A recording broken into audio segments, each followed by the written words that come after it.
আমাদের ছোট নদী চলে আগে বাঁকে, রেল লাভাররা সব এই চ্যানেলেই থাকে। নমস্কার বন্ধুরা, চলে এলাম আরও একটি নতুন ভিডিও নিয়ে। তো বন্ধুরা, আজকে আমরা যেতে চলেছি বর্ধমান থেকে হাওড়া। আর আজকে আমি যে ট্রেনে জার্নি করব সেটি বর্ধমান থেকে ছাড়বে সকাল 11:22 এবং আমাদের হাওড়া পৌঁছে দেবে দুপুর 1:50। তো চলুন বন্ধুরা, আর বেশি কথা না বাড়িয়ে ভিডিওটি শুরু করা যাক। বন্ধুরা, আমার ট্রেনের টিকিট কাটা হয়ে গেছে আর আমি আপনাদের সাথে কথা বলছি ট্রেনের সামনে গিয়ে। তো চলুন যাওয়া যাক।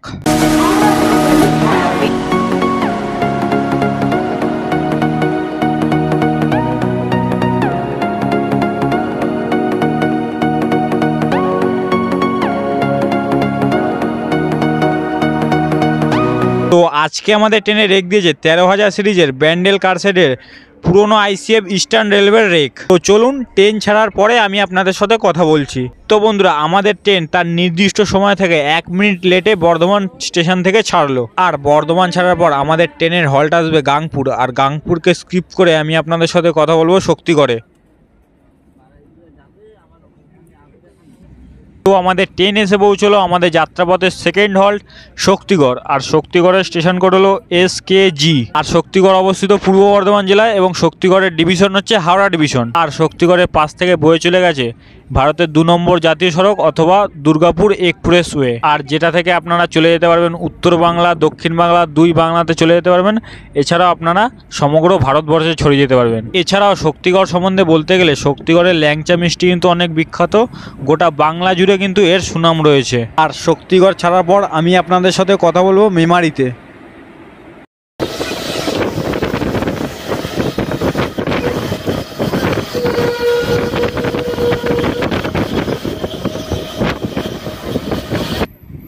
পালসিট, রসুলপুর, নিমো হল্টকে স্কিপ করে এসে পৌঁছলাম মেমারিতে। আর মেমারি সম্বন্ধে বলতে গেলে মেমারির কোড হচ্ছে MYM এবং মেমারি হলো পূর্ব বর্ধমান জেলার একটি পৌরসভা অঞ্চল। আর মেমারি থেকে আপনারা বাস পেয়ে যাবেন কাটোয়া যাওয়ার। আর মেমারির পর আমি আপনাদের সাথে কথা বলবো বইচিতে।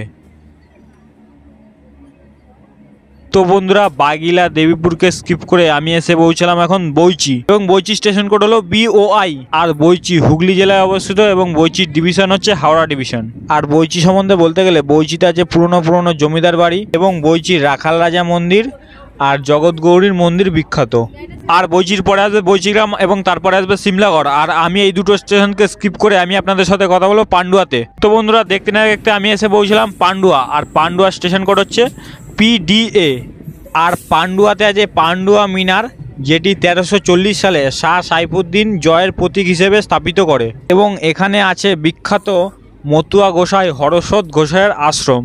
আর আশ্রমের পাশে আছে হরি গুরুচাঁদ ঠাকুরের মন্দির, আর যেখানে কিন্তু প্রত্যেক বছর ঠাকুরনগরের মেলার মতনই মেলা হয়। আর পান্ডুয়ার পরে আমি আপনাদের সাথে কথা বলবো খন্নানে। তো বন্ধুরা, পান্ডুয়ার পরে আমি এসে পৌঁছলাম খন্নান। আর খন্নানের স্টেশন কোড হলো KHN। আর খন্নান সম্বন্ধে যদি আপনাদের বলি, খন্নানে আদিবাসীদের জাগরণ উৎসব বিখ্যাত।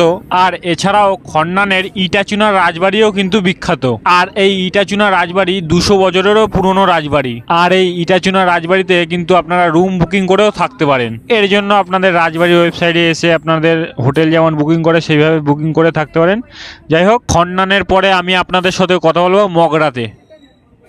তো বন্ধুরা, এবার এক ঝলক আমি আপনাদের ট্রেনের ভিড়টা দেখাই যে ট্রেনে কেমন কি ভিড় রয়েছে। তো বন্ধুরা, ট্রেন কিন্তু খুব একটা বেশি ভিড় নেই, মোটামুটি বলবো মোটামুটি ভিড় আছে ট্রেনের ভেতর। আর যেহেতু এটা মেল লাইনের ট্রেন, তাই একটু ভিড় তো থাকবে, এটাই স্বাভাবিক ব্যাপার।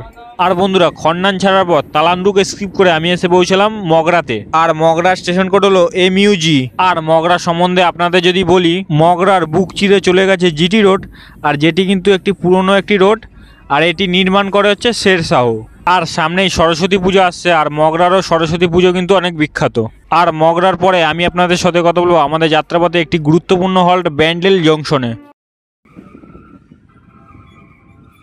তো বন্ধুরা, আদি সপ্তগ্রামকে স্কিপ করে আমি এসে পৌঁছলাম ব্যান্ডেল জংশন। ব্যান্ডেল হলো আমাদের যাত্রাপথে একটি গুরুত্বপূর্ণ স্টেশন। আর ব্যান্ডেলের কোড হলো BDC। আর ব্যান্ডেল সম্বন্ধে যদি আপনাদের বলি, ব্যান্ডেল থেকে কিন্তু লাইন আলাদা হয়। ডাউনের দিকে যদি আপনারা দেখেন, একটি লাইন আলাদা হয়ে চলে যায় শিয়ালদার দিকে, আর একটি লাইন হাওড়ার দিকে, মানে আজকে আমরা যেদিকে যাব। আর আপের দিকে যদি আপনারা দেখেন, একটি লাইন চলে যায় কাটোয়ার দিকে আর একটি চলে যায় বর্ধমানের দিকে, মানে আমরা যেদিক থেকে আজকে এসেছি। এছাড়াও ব্যান্ডেল সম্বন্ধে যদি আপনাদের কিছু বলি, ব্যান্ডেলে আছে ব্যান্ডেল চার্চ, হুগলি ইমামবাড়া এবং লাহেরি বাবার আশ্রম। ঠিক আছে, তো ব্যান্ডেলের পরে আসবে হুগলি, আর হুগলিকে স্কিপ করে আমি আপনাদের সাথে কথা বলবো চুঁচুড়াতে। তো বন্ধুরা আমরা এসে পৌঁছলাম চুঁচুড়া, আর চুঁচুড়ার কোড হচ্ছে CNS, আর চুঁচুড়া হলো হুগলি জেলার জেলা সদর। আর চুঁচুড়া সম্বন্ধে যদি আপনাদের বলি, চুঁচুড়াতে আছে ডাক সিমেন্ট্রি, দয়াময়ী কালী মন্দির এবং করুণাময়ী কালী মন্দির। আর চুঁচুড়ার পরেই আমি আপনাদের সাথে কথা বলবো চুঁচুড়ার পরের স্টেশন চন্দননগরে।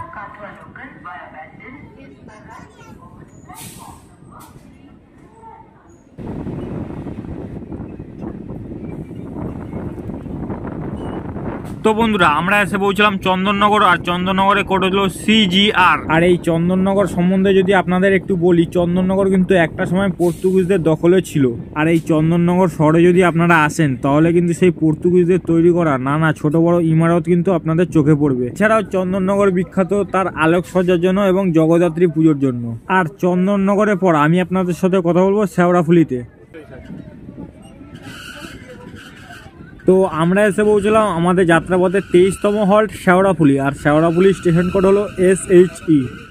আর শেওড়াফুলিতে কিন্তু লাইন মেসে একটি লাইন মেসে হচ্ছে তারকেশ্বরের লাইন, যেটা আছে তারকেশ্বরের দিক থেকে, আর একটি আছে ব্যান্ডেলের দিক থেকে, মানে আজকে আমরা যে দিক থেকে এসেছি। শেওড়াফুলির পর আমি আপনাদের সাথে কথা বলবো সেই বালিতে, কারণ আমি যদি সব স্টেশন কভার করি সেক্ষেত্রে কিন্তু ভিডিওটি অনেক লম্বা হয়ে যাবে, যেটা আপনাদের দেখতে একদমই ভালো লাগবে না। তো বন্ধুরা দেখা হচ্ছে বালিতে।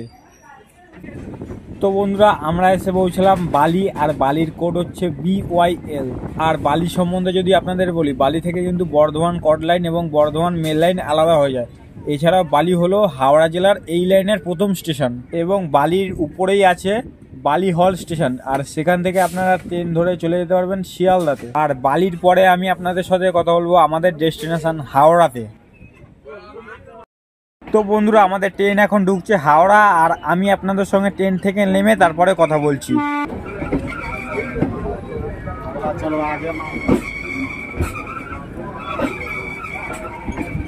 তো বন্ধুরা আজকে প্রায় 105 কিলোমিটার পথ পাড়ি দেওয়ার পর আমরা এসে পৌঁছলাম আমাদের ডেস্টিনেশন হাওড়া। আর বর্ধমান থেকে হাওড়া আসতে আমাদের সময় লাগলো প্রায় 3 ঘন্টার কাছাকাছি, কারণ ট্রেন একটু লেট ছিল 20 মিনিটের মতো, তাই বর্ধমান থেকে হাওড়া আমাদের আসতে সময় লেগেছে 3 ঘন্টার মতো।